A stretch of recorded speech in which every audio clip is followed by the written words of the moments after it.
the Montreal Canadiens. Who stays, who goes? Right here at Talking Habs with Rick. Not the #1 hockey channel. Definitely not. Okay, before we get into that, please like, subscribe, ring the bell. That'll notify you of all my videos as they come out. And a question of the day today, who do you think stays or goes this off season? So who do you think stays or goes this off season? Leave a comment in the comment section. I read them all and I will answer you. Okay, let's get right into it. So we're at the time of year where we can speculate who will be back and who won't be back next season. The Habs have some decisions to make on their RFAs and UFAs before July 1st. So let's take a look and see who's staying and who is leaving, or we'll speculate on it anyway. First off, I can say that we can take Christian Folin off this list. The Habs signed him yesterday for 1 year and a one-way contract for $800,000. He averaged 15:40 of ice time per game in 45 games with Montreal and Philly. He's 6'3", 204 pounds. He had 0 goals, 6 assists for 6 points, 27 penalty minutes, and 78 hits this past season. I'm glad they signed him. He's inexpensive, and he played quite well on the third pairing with Ben. He's a solid 6 or 7 defenseman. So let's go through the list of the RFAs and UFAs and speculate on if they stay or if they go. Charles Hudon. It's very unlikely Hudon will be resigned. With Paling and Suzuki coming up, and potentially there's talk now they're going to sign or go after Duchesne. With Wheel, Armia, Lehkonen to sign, there's simply no room for Hudon. I imagine he'll go somewhere either on a tryout, unless I'm assuming I think he's a UFA or whatever. If not, they'll trade him. But I think he's a UFA. I didn't check on that. It's weird, eh? Should always do that.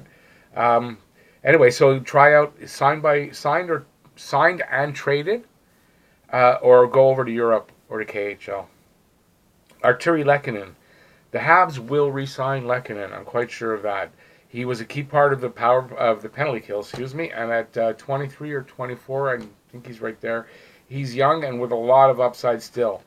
I see good things coming from him next season. Yoel Armia. Montreal will certainly re-sign Armia.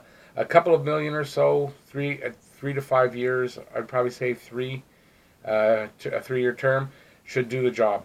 He's a valuable third-line winger. He's big and has a nose for the puck and breaking up opponents' plays in the neutral zone. Next up is Brett Kulak. Kulak became an integral part of the D.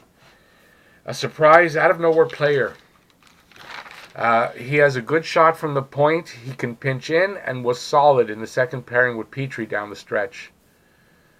He earned a spot on the third line pairing for sure if Montreal gets a top 4 D-man through free agency. Next up, Mike Riley. I don't see a spot here for Riley anymore.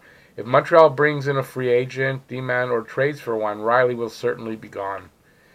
Kulak has been an improvement, and by signing Folin, I think that's a signal that Riley won't be back. So, and don't forget, there's Cale Fleury and Josh Brook down in Laval that might make the jump to the big club. So, I doubt Riley can be. I doubt Riley will be back. Nate Thompson. With Ryan Paling coming up next season, he'll probably slot in as 4th-line center. Signing Thompson becomes not necessary. I thought Thompson did a great job when Montreal traded for him, and I wouldn't mind if they re-signed him, but I really don't think they will. I don't think there's a spot for him. I see something on my hat. Sorry. Jordan Wheel. Montreal must re-sign Wheel. He gave the power play a better look. He showed great promise offensively. Wheel and Paling together on the 4th line would be awesome, I think. He carries the puck over the line really well and creates chances for himself and others with his nose for the net and good stick work. A former impact forward in the QMJHL, he hasn't found a good fit for himself till he got to Montreal. So I would like to see what he can do in a full season here in Montreal. Nick Delorier. I don't see a spot for him on the big club. I guess you might keep him in Laval to have him around in case of injuries. He doesn't make a lot of money, so I can see them keeping him around. Dale Weiss. Weiss is signed for another year, so I don't see much of a role here for him, though. I'd rather keep Thompson over Weiss personally, but since he's signed, I guess you either trade him or send him to Laval as well. And last, because I almost forgot him, and I realized it as I was rereading everything, I wrote LOL, Jordy Ben. I don't think the Habs re-sign Ben. Unless they can't land the number 2 defenseman they're looking for, or a top 4 guy. They might sign him to keep the status quo from last season, this past one.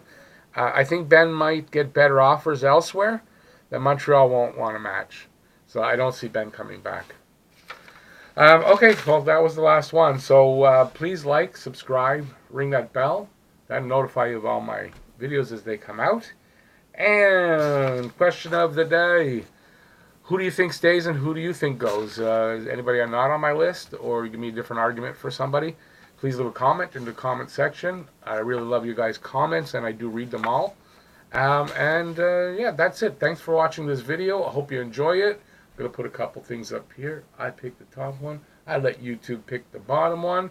Hope you enjoy those. And I guess that's it. See you next video. I'm going to do news and notes next. Bye-bye.